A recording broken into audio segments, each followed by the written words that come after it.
Recouvrance, un quartier où j'ai habité, qui a aussi accueilli, où il y a les beaux dimanches, etc. Beaucoup d'artistes qui viennent.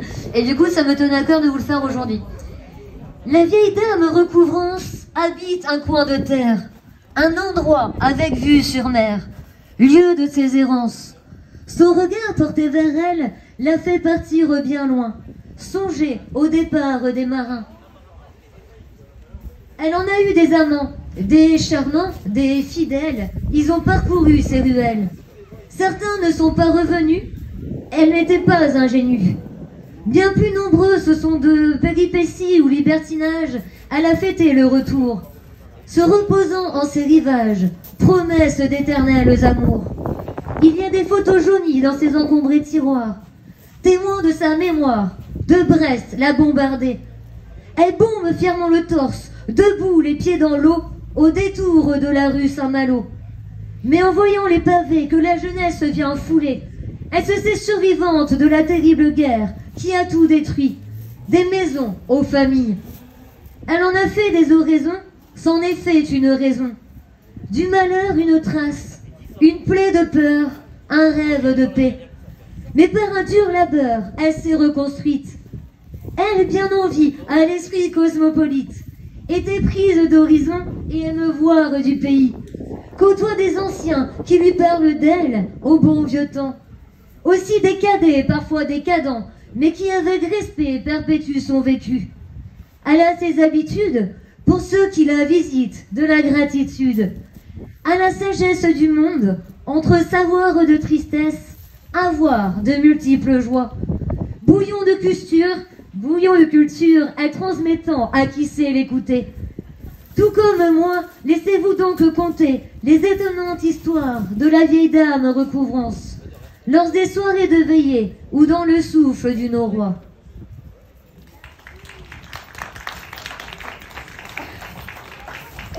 Alors, on va partir sur complètement autre chose. C'est un sujet, somme toute, assez, j'ai envie de dire, universel. Si je vous dis les cons, ça vous parle? Ouais? Non, pas plus que ça?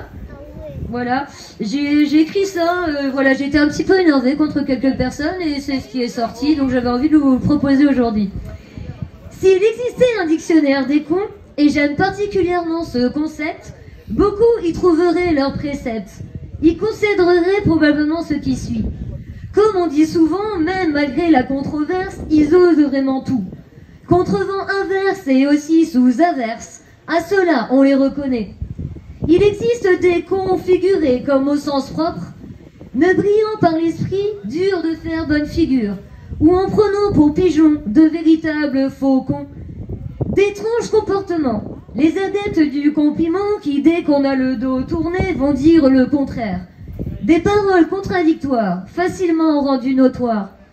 Et le con descendant, pensant se mettre à notre niveau, nous être supérieurs. Il n'a pas de décence, ne sait ce qu'il vaut, coincé à l'étage inférieur. Il y a le con génital, qui prouve que ses parents auraient été des génies s'ils ne s'étaient reproduits. De génération en génération, de plus en plus pro.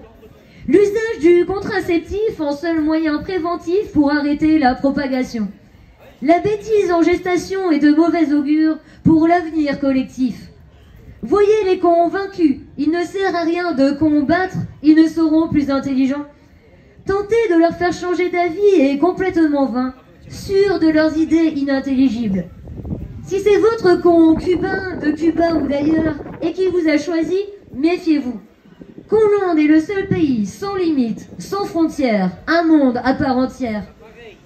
Ils comptent des compatriotes tous fiers de leur état, ainsi que tous conquis par plus con qu'eux. Ainsi ils se consultent pour élire leur chef.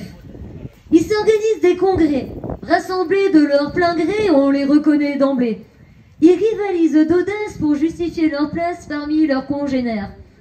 Attention à ton comparse, parce qu'aussi atteint que toi par cette maladie du siècle, il gobera ce que tu dis, y accordera même du crédit. Plus de crainte du discrédit. Probablement contagieuse, ne peut se transmettre par contact, immunisée car ils en manquent. Sûrement la plus universelle, elle n'a pourtant pas de remède. Impossible de chiffrer son impact. Que dire des complaintes constamment entendues? Ils ne sont jamais contents, alors que là est notre dû avec ce qu'ils nous font subir. On connaît la chanson, que trop bien le refrain. De la composition gainsbourgienne dont on célèbre le requiem, à la non moins célèbre du compère Brassens, qui à travers la sienne a révélé ceux de tout temps.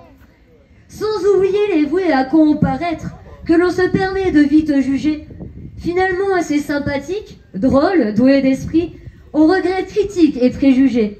Les rôles finissent par être inversés. Peut-être pas si condamnable, pour peu que la connerie soit le 8e péché capital. L'enfer serait bientôt plein, car nous sommes capables d'en être atteints sous peu.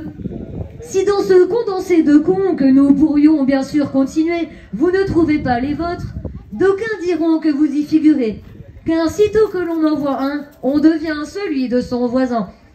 Si vous vous sentez concerné ou visé par ce contexte, considérez que chacun l'est. Tout le monde a son prétexte. Mais aujourd'hui, surtout, gardez votre calme, je ne décerne pas de palme et ne citerai pas de nom.